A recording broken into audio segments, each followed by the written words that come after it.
Hello, Honors Trick Pre-Calc. Welcome to 9.5 Day 2. So in Day 1, remember, we were talking about a series, or the sum of a sequence, and we looked at how we write them, different ways to write them, how we would actually calculate one, meaning adding up all the values, and then we looked at some general formulas for the sum of a finite arithmetic sequence. Okay, so that means in this section, we get to find the sum of a finite geometric sequence. So let's point out a couple of these important words. Finite, meaning it ends. Geometric, meaning that there is a common ratio r that we are multiplying by the terms.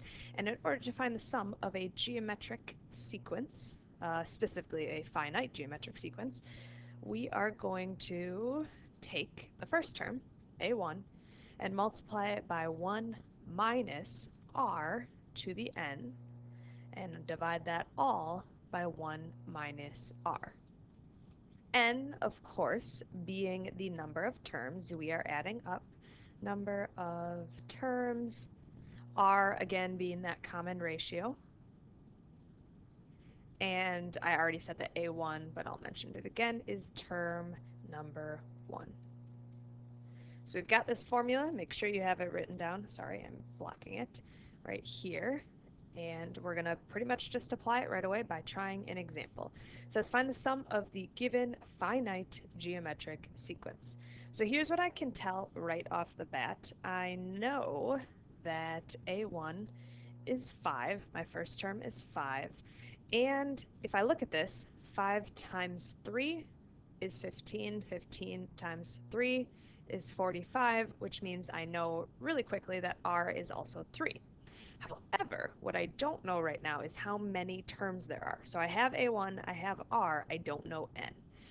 So what do? Well, we take this term 405 and we say that it's an, which, if you remember, the explicit formula for a geometric sequence is a1 times r to the n minus 1, which means I can rewrite this as 405 is equal to a1 was 5 times 3 to the n minus 1. Now there's a lot of different ways that we can solve this exponential equation. The first thing I would definitely suggest, and hopefully this is your first thought, is divide everything by 5. So we cancel those, divide by 5, and we are left with 81 is equal to 3 to the n minus 1. Now from here to solve for n, there's a couple different ways, and I'm just going to kind of point out all three. However, maybe you're already thinking of this. One way to change this is in exponential form is to make it a log. So log base 3 of 81 is equal to n minus 1 in solve. We could also make these the same base. So what 3 to what power is equal to 81? And you could maybe play around and get 3 to the 4th is equal to 3 to the n, oops, that's supposed to be a minus sign, n minus 1. I think this way is the fastest because then we are simply able to take 4 is equal to n minus 1 and solve. However, you could also, I just want to show you one other way. Actually, I got to reorganize. Hold on. All right, the other way you could do this, and again, this is kind of just like I'm showing you all the ways so that whatever comes to your mind first is totally fine. We know, and this is just a side note, hopefully this is a review, if I have, let's say, x cubed times x squared, I am going to add these exponents, so I technically have x to the 3 plus 2, which we all know would be x to the 5th. All right, that's review, because if I go the opposite way, I can say 3 to the n minus 1 is 3 to the n times 3 to the negative 1. And so technically that would still be equal to 81. 3 to the negative 1 is really 1 over 3, so we can multiply both sides by 3 and solve from there. Honestly, whatever way you use, hopefully you solve and you get n is equal to 5. What does that even mean again? That means that 405 is the 5th term. All right, so we have the number of terms, we have our r, common ratio, and we have our first term, which means if I want to find the sum of this sequence, I can use my formula.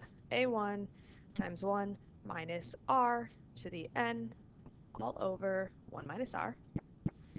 And and we plug our values in. So we have 5 times 1 minus 3 to the 5th power all over 1 minus 3. I'm not going to do the algebra here. Maybe pause the video if you want to double check, try and get an answer. And hopefully you are getting 605. 605 is the sum of this sequence. Now, note you could also, if you really wanted, keep going, right? Multiply 45 by 3, multiply whatever that is by 3 again, and you'd get 405, and then you could literally add up all these values, right? 5 plus 15 is 20, plus 45 is 65, and keep going, and you should get 605. However, that's really technically more work.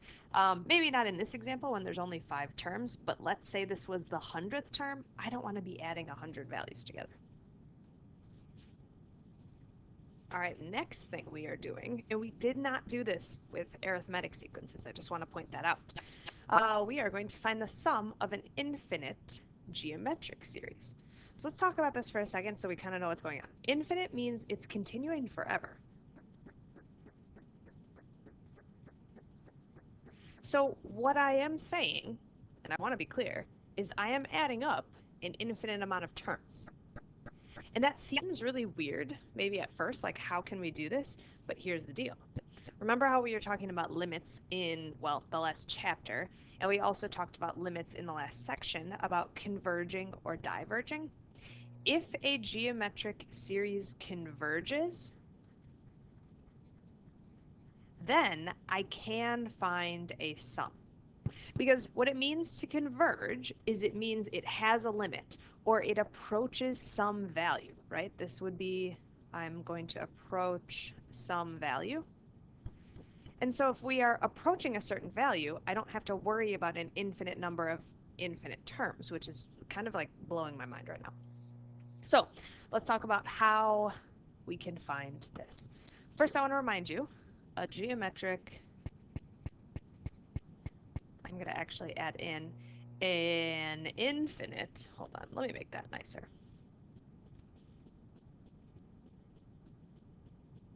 All right, an infinite geometric series. How is that going to look?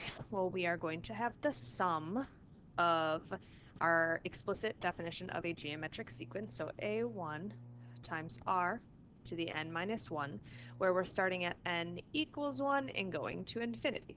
If I want to find this sum, I first have to decide if it's going to converge or diverge. So this series will converge, meaning have a limit, if and only if,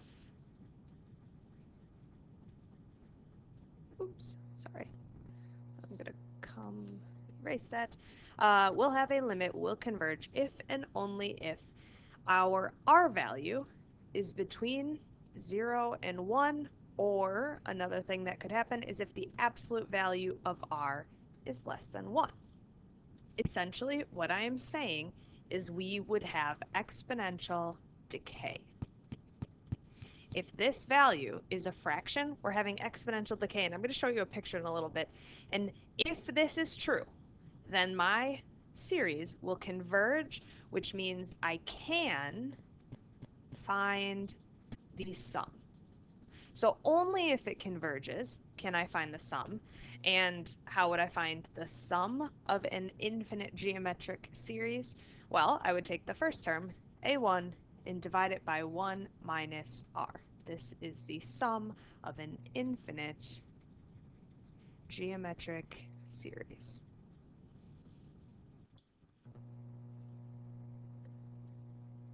All right, I got 2 examples for you, and we'll start with this one. It says determine whether the series converges. If it converges, give the sum. So in order to decide whether or not a series converges, we need to look at r. If I look at this, it's got the general geometric form, so this is my a1, and r is equal to 0.25, or 1/4. Because my r, if I go back, well, I don't even need to go back, if my r is between 0 and 1, which 1/4 is, then I would say yes, this is going to converge. Now, when I say it converges, that means my function is going to approach some value that is not infinity. If I think of what this graph would be, and hopefully you can kind of see it in your head, or maybe you can't, and that's okay, but this is exponential decay. So it's going to look like that, or like this. Da, da, da. You guys thought I wasn't going to use Desmos. Well, maybe you weren't thinking about it. Okay, this is my function, exponential decay. As x approaches infinity, this function is approaching 0. It is converging to one value, okay? The second part of this question then says, if it converges, give the sum. So the sum of an infinite geometric series is our a1 over 1 minus r. So in our case, a1, our first term is 2, divided by 1 minus 1/4. I'm going to do this all algebraically because we are super smart. So we have 2 over 1 minus 1/4 is 3/4. If I have a fraction within a fraction, I take that first term and I multiply it by the reciprocal of the denominator. 2 times 4 is 8/3. Okay? What is this saying? This is saying if I took every term in this sequence from 1 to infinity and I added them all up, I would get 8/3, which as a fraction is, what would that be, like 2 point, or not as a fraction, as a decimal, 2.6 repeating. Okay, let's look at our graph and just see that this maybe hopefully makes sense.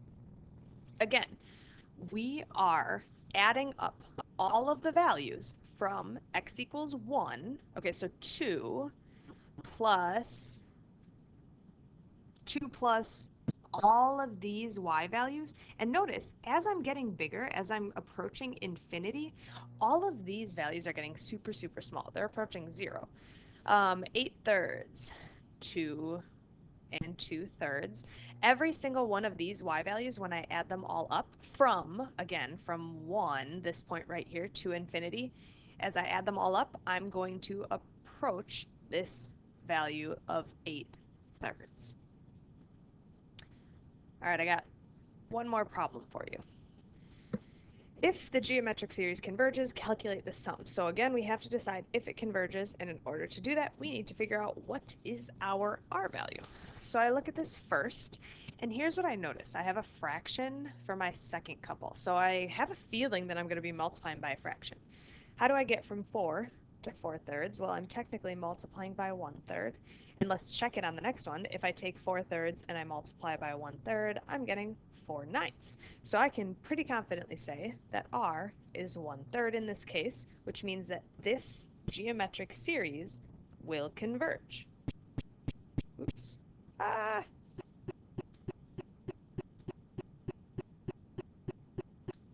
This geometric series will converge, which means technically I could find the sum. S is equal to a1 over 1 minus r, or in this case, a1 is 4, our first term, over 1 minus 1/3. And when I do all this algebra, maybe pause the video if you want to do it yourself, you're going to get 6. Or if I add up an infinite amount of terms in this sequence, I will get the number 6 as I keep adding smaller and smaller values. For this one, okay, so now I got to think, how do I get from 1 over 48 to 1 over 16? Notice this is a small number, and 1/16 is also a small number, but it is less small, so I need to get bigger. So I'm probably not multiplying by a fraction.